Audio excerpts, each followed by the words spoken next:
Hello, Miss McLean's English 3 class. I'm here with hopefully one of my last interviews. Today with me is retired Colonel Joe Calisto. For reference, Colonel, how long have you been wearing the uniform? Before I retired in March of 2013, it was 25 years and 2 months. So as you can see, he's 25 years retired. So he's had plenty of experience, and lucky for Colonel, he was one of the lucky few who went overseas and was not classified or diagnosed with PTSD. But I still have a couple questions for you. Okay, so first question: what is your definition, in your opinion, of PTSD?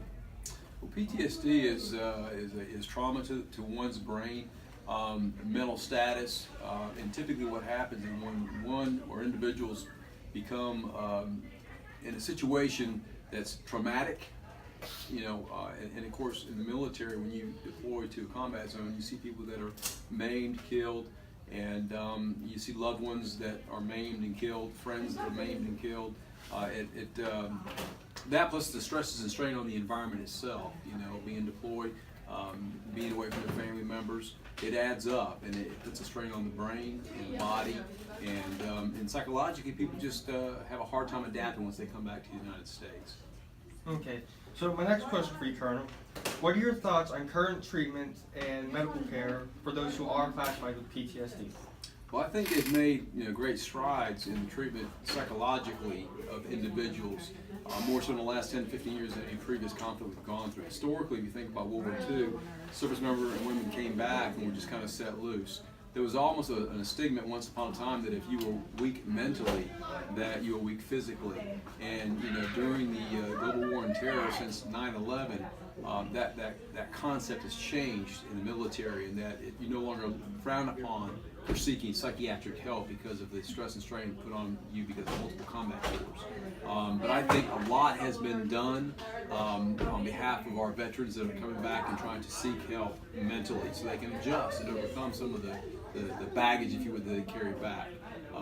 If you can only understand that, if you're in an environment where someone's trying to kill you for 365 days, 24 hours a day, 7 days a week, and you come back to the United States, where in the comfort of your home, and they call it the decompression syndrome. It's kind of hard to adjust, you can imagine. So, but the VA, they've got some work to do, and they're certainly doing it. But I think the opportunities now for our veterans to get the psychiatric help that they need is available more so now than ever before. Okay, so next thing, I'm going to tell you a couple of facts. I would like to hear your opinion on them. In the first nationwide PTSD study, which I will cover, or already have covered, either or in the presentation already. In the first nationwide study of PTSD was returning vets coming home from Vietnam.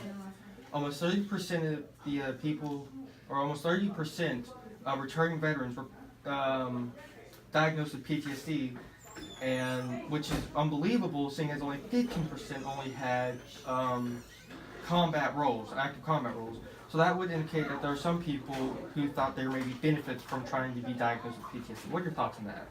Well, I think there's perpetrators and frauds anywhere you go, and not just isolated to the military. So I'm not real familiar with those numbers. It sounds like you've done some research regarding that. Then I would simply say that, yeah, it's no different than somebody nowadays trying to go to, say, Lowe's, Home Improvement, or Home Depot and saying they're a veteran and showing a false military ID trying to get a discount. There's people that will do those kind of things. And really it gets back to the system trying to weed out those that say they have PTSD and to make sure that their claims are legitimate. You don't have to be in a combat role to develop PTSD. I mean, you can develop PTSD by seeing, your mother, father killed their brother or sister, or a loved one. It doesn't have to be in a combat zone, so it happens to ordinary citizens. It's a condition, that's not necessarily germane to, the military in a combat environment. So, yeah, there's people out there that are frauds. I mean, that's just the nature of the beast, unfortunately. Okay, so the last fact I'll give you is there is a professor over in Britain who believes it's something that starts with a D, but he is saying that PTSD is not real, and that it is a danger to classify people with that because it can hamper recovery. And in his words, he says that if you label someone, they're going to act according to that label. And before you comment on that, another fact I want to give you is at a study done by Harvard, in the area that they did, only 5% of the population felt inclined to do something about PTSD. What are your thoughts on that? Well, if you think about it, answering the last question first, less than 1% of the population serves. So for someone to say that only 5% think that PTSD exists, no kidding. That's just the nature of the beast. It gets back to education. Unless you're living it or seeing it, or up close and personal to it, you may or may not believe that it exists. When it gets back to the gentleman in Britain, the professor who's saying that, it's bad to label this illness, this condition at PTSD. I mean, call it whatever you want to call it. It's a fact that, people that are strained psychologically, mentally, physically, PTSD exists. There's no doubt about it. I have multiple friends that suffer from that. I know of many veterans through our program here in JRTC that we've had involved in our Veterans Day ceremony that have challenges in trying to adjust to normal life, if you would.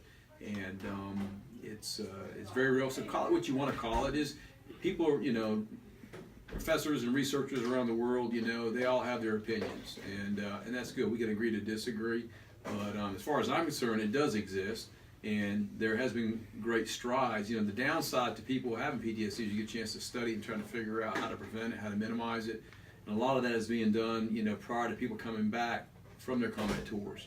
They go through a phased state of redeployment, they call it, and it allows them to get the help that they need prior to being reintroduced to their families and average day-to-day, situation you find at home, back here at the home station here in the United States. So. Okay, thank you for your time. You're welcome. Good luck. And so this, my fellow classmates, is the perspective of PTSD of a soldier who has already gone and came back. So hopefully I have one more